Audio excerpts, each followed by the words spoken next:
Le jour de mon anniversaire, j'ai reçu un texto de papa, j'ai vendu ton ordinateur portable. Ta sœur a besoin d'un nouveau téléphone. Estime TOI heureuse qu'on te nourrisse. Puis il a ajouté, aussi, tu paieras ses frais de scolarité, $6 000 d'ici vendredi. J'ai dit, pas question. Il a répondu, alors, dégage. On te coupe les vivres. Alors je suis parti sans un bruit. Le lendemain matin. Mon père appelait tous les numéros. Avant de continuer l'histoire. N'oubliez pas de vous abonner et d'activer la cloche de notification pour ne rien rater. Dites-nous d'où vous nous regardez dans les commentaires, on lit chacun de vos messages et on adore vous lire. Maintenant, retournons à l'histoire. Je m'appelle Emma, j'ai 22 ans, et le jour de mon anniversaire, mon propre père a vendu mon ordinateur portable pour acheter un nouveau téléphone à ma sœur, puis a exigé que je paie ses frais de scolarité. Avant de vous raconter leur réaction quand ils ont découvert ce que j'avais laissé sur la table de la cuisine, dites-moi d'où vous me regardez dans les commentaires. Pour comprendre pourquoi j'ai fait ce que j'ai fait, vous devez comprendre ma famille. Dans notre maison, nous étions 2 filles, mais une seule était la préférée, et ce n'était pas moi. Ma petite sœur, Olivia, ne pouvait rien faire de mal. Elle était le soleil, et j'étais la planète qui devait simplement tourner en orbite autour d'elle, en silence et sans me plaindre. Ce n'était pas une seule grosse épreuve, mais 1000 petites coupures sur 22 ans. Pour mon 16e anniversaire, j'ai eu droit à un sermon sévère sur l'augmentation du coût de l'assurance auto. Pour le sien, 6 mois plus tard, elle a reçu les clés d'une berline toute neuve garée dans l'allée avec un gros nœud rouge dessus. Quand j'ai cumulé 2 emplois à temps partiel pendant mes études pour économiser $1 200 pour un ordinateur portable puissant pour mes cours de design, mes parents ont dit que j'étais financièrement responsable. Quand Olivia a voulu le dernier iPhone, ils le lui ont simplement acheté. J'étais la bête de somme, elle était la princesse. Ma tante Rachel, la sœur cadette de ma mère, voyait tout. Pour mon 18e anniversaire, elle m'a glissé un magnifique journal relié en cuir. Ton grand-père était comptable, m'a-t-elle chuchoté en me serrant dans ses bras. Il disait toujours de tenir ses propres comptes. Personne ne peut contester les chiffres, Emma. Je ne savais pas à l'époque à quel point ce conseil me sauverait la vie, au sens propre. J'ai commencé à tout noter. Pas seulement mes sentiments, mais les chiffres. Les $50 par-ci par-là que je prêtais à mon père et qui ne revenaient jamais, les $200 que je donnais pour les courses et qui sont devenus une attente mensuelle. Tout est allé dans ce carnet.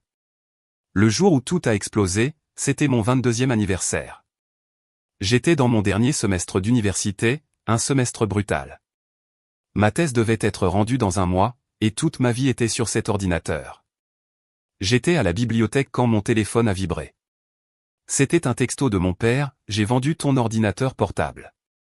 Olivia a besoin d'un nouveau téléphone. Estime-toi heureuse qu'on te nourrisse. Je l'ai lu 1 fois, puis 2. C'était comme un coup de poing dans l'estomac qui m'a coupé le souffle. Mes mains se sont mises à trembler. Avant même que je puisse digérer la rage, un 2e texto est arrivé, aussi, tu paieras ses frais de scolarité. $6 000 d'ici vendredi. Quelque chose en moi, quelque chose qui avait été plié et meurtri pendant des années, ne s'est pas seulement brisé, ça s'est transformé en acier. J'ai tapé 2 mots en réponse, pas question. Sa réplique fut instantanée, alors, dégage. On te coupe les vivres. Et c'est comme ça que ça s'est terminé. Je n'ai pas pleuré. Je n'ai pas crié. Pour la première fois, il n'y avait pas de chaos émotionnel en moi. Seulement une clarté froide et tranchante. Le genre de clarté qui vient quand on vous a poussé au-delà de votre point de rupture et que vous réalisez qu'il n'y a plus rien à perdre. Je suis rentré à la maison. Je suis passé devant la chambre d'Olivia. Elle gloussait en déballant son nouveau téléphone brillant, complètement inconsciente de la situation. Je suis allé dans ma chambre et j'ai sorti un unique sac de sport. J'ai emballé mes essentiels, trousse de toilette, quelques vêtements de rechange, mon passeport et mon disque dur de sauvegarde. Puis je suis allé à mon placard, j'ai cherché au fond et j'ai sorti un épais trieur accordéon marron. À l'intérieur se trouvait chaque reçu, chaque relevé bancaire avec les virements surlignés, chaque reconnaissance de dette que je leur avais fait signer pour rire. Des années de dossiers méticuleux, tout cela grâce au conseil de tante Rachel. Le grand livre de mon grand-père. Je suis descendu à la cuisine et j'ai placé le dossier bien au centre de la table. Sur le devant, j'avais écrit en lettres noires et nettes, pour maman, papa et Olivia. Puis je suis sorti par la porte de derrière, je l'ai refermée doucement derrière moi et je ne me suis jamais retourné. Mon premier appel fut pour tante Rachel. Sa voix a été un baume sur une blessure dont j'ignorais même qu'elle saignait encore. « Viens ici tout de suite », a-t-elle dit, sans poser de questions. Quand je suis arrivé dans son petit appartement confortable, elle m'a juste serré dans ses bras pendant un long moment. Puis, assis sur son canapé, une tasse de thé chaud dans mes mains tremblantes, j'ai sorti mon ordinateur portable de rechange. J'ai ouvert cet email, rédigé comme une prière, que j'avais gardé dans mes brouillons pour un jour que j'espérais ne jamais voir arriver. Il était adressé à ma grand-mère, Éléanore, la mère de mon père, la matriarche formidable et pragmatique de notre famille. J'ai joint un seul gros fichier PDF, une copie numérisée de chaque page de ce dossier marron. Mon doigt a plané au-dessus du bouton « Envoyer ». C'était le moment. Le point de non-retour. J'ai fermé les yeux, pris une profonde inspiration et cliqué. Le petit son discret de l'email quittant ma boîte d'envoi a résonné comme un coup de canon.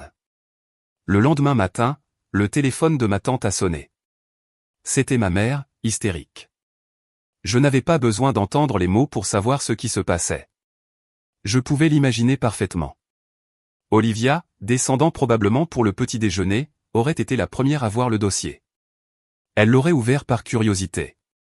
Elle aurait vu les relevés bancaires montrant des milliers de dollars virés de mon compte d'épargne, étiquetés « Dépenses d'Olivia ». Elle aurait vu les reçus pour les réparations de sa voiture, ses virées shopping, tout payé avec mes salaires. Mais le coup de grâce, la révélation finale que j'avais placée tout à la fin, était un document concernant son propre fonds en fiducie. Celui que notre grand-père avait créé pour nous deux. Il montrerait qu'après avoir vidé mon fonds d'études de 24 000 $, ils avaient commencé à puiser dans le sien. Le regard de trahison sur son visage a dû être dévastateur.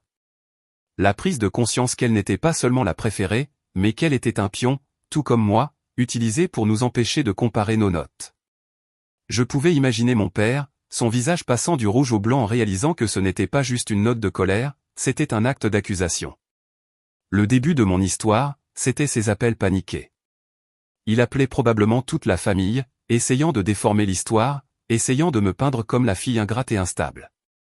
Mais alors, au milieu de leur chaos, j'ai fait quelque chose auquel ils ne s'attendaient pas. J'y suis retourné. Tante Rachel m'a conduite. J'ai marché jusqu'à la porte d'entrée et j'ai utilisé mon ancienne clé. Je suis entré.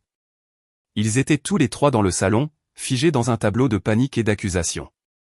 Mon ancien téléphone, que j'avais laissé sur le comptoir, vibrait sans cesse avec des appels provenant du numéro de mon père. Il m'appelait depuis sa propre poche.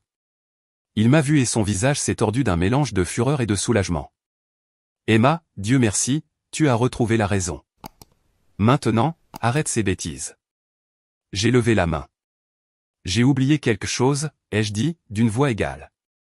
Je suis passé devant eux, j'ai pris mon téléphone sur le comptoir et je l'ai éteint. Puis j'ai regardé mon père droit dans les yeux. Les chiffres ne mentent pas, papa.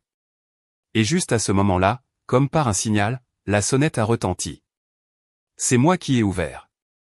Sur le perron se tenait ma grand-mère Éléanore, son visage dur comme du granit. À côté d'elle, un homme en costume impeccable tenait une mallette, l'avocat de la famille. Elle m'a fait un unique signe de tête respectueux avant que son regard glacial ne se pose sur son fils.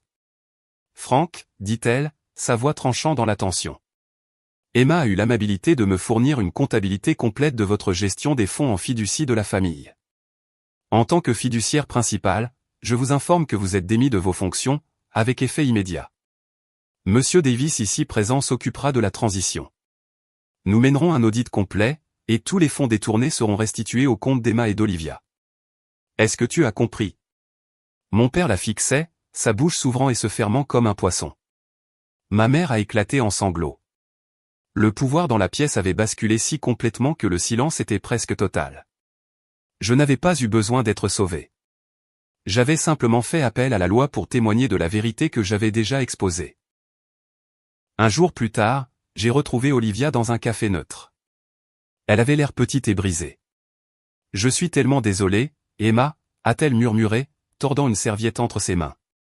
Je ne savais pas, j'ai regardé ma sœur, je l'ai vraiment regardée, et pour la première fois, je n'ai pas ressenti une pointe de ressentiment.